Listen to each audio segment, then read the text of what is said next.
Larının tarixi qiyməti turunda söyləgəndə nərsəni göz aldında tutamıyım.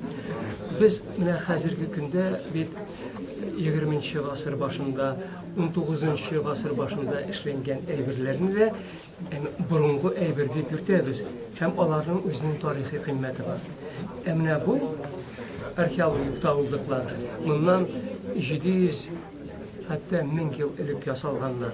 Əlbəttə, bizim için, tarix fəni için, arxeoloji fəni için onların qiymətin əytib dirgisi deyib sanayım.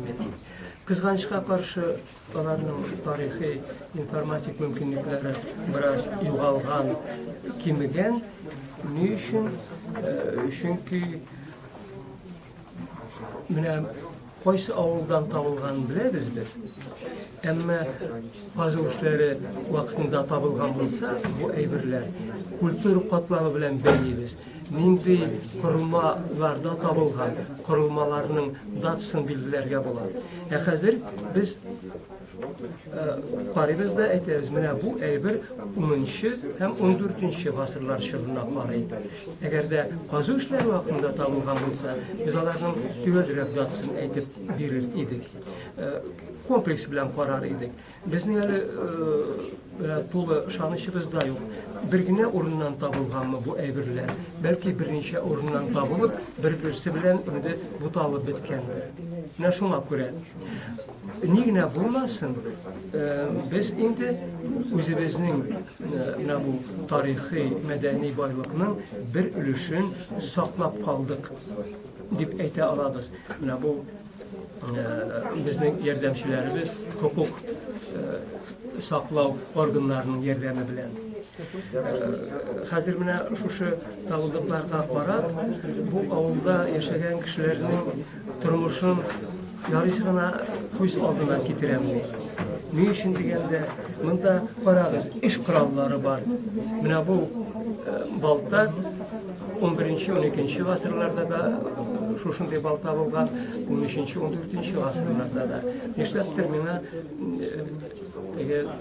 burun-bırak şır bilen bilgilisi ki anımdansın. Mongollarga tekli şırda 11-ci, 12-ci asırlarda işlənən balta tügülmü ikendi. Birinciden iş kuralları buldu. Ondan sonra üde kirek yaraklar bular.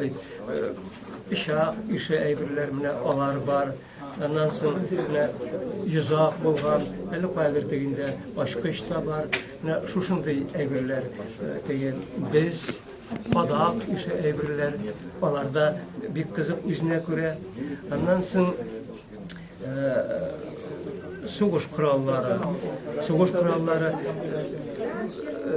ok işleri var mı da bir neçə türlü arasında bir kızıklısı var. Mənə bu Mongol Tatarlar bilen kirgen Künçüğüş Avropaga. Yani mesela onlar bilerini Bulgar'ın başkalasının 1236 yılda alalar. Göresin şu şist ayaklarından gelgendir.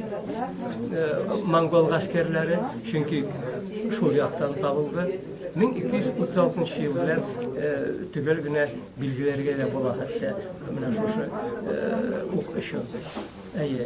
Ondan sonra yarısına bunda iş kuralları degenden yüzüne göre şuraya iş kuralı indi o sevdegerlerinin iş kuralı bu. Ülşevinin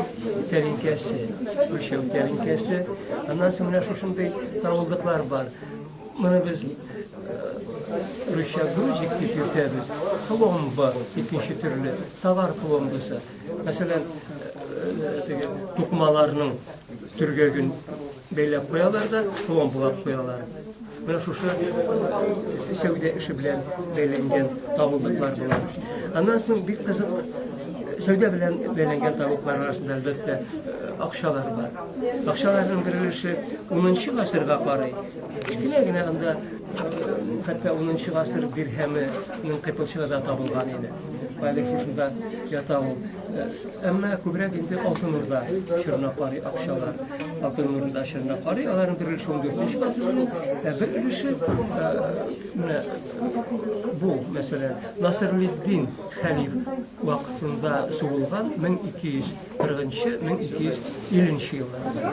Менә бу сәүдә эшләренә бәйләнгән табылдыклар булды. Хәзер гадәттә инде хатын-кызның бизән әйберләре күп була. Хатын-кыз электә бизән яраткан, хәзер дә бизәндергә яраткан дигәндәй, менә йөзек, аларның ташы да булганның да ансы төшкән инде. Күрәсең, сердәлектән булырга мөмкин, тау хрусталиннан булырга мөмкин ул ташлар. Бunda ставка формасында кулланылган. Бусы шулай ук бизәлгән, бу өлеше щиток дип йөртәбез. Инде бу ирләрнеке.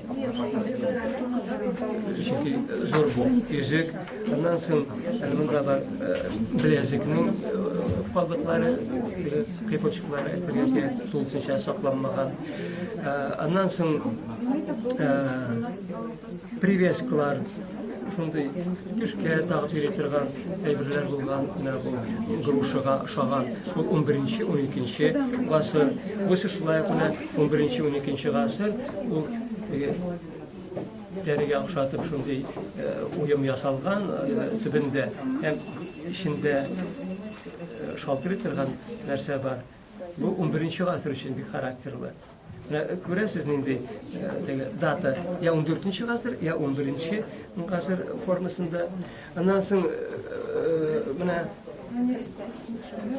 бу чакма ташның bir өлеше инде кресал дип йөртелә.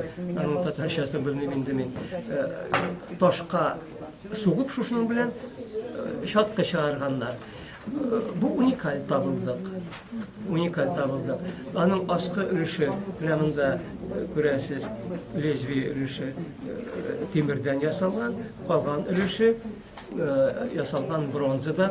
Монда менә 2 хайван башы барысмы ул, этме бер-берсенә карап торалар. Шул формада итеп эшләнгән ул. Без бу табылдыкны Allah berse, türden türü muzey ekspedisiyasına koyacak.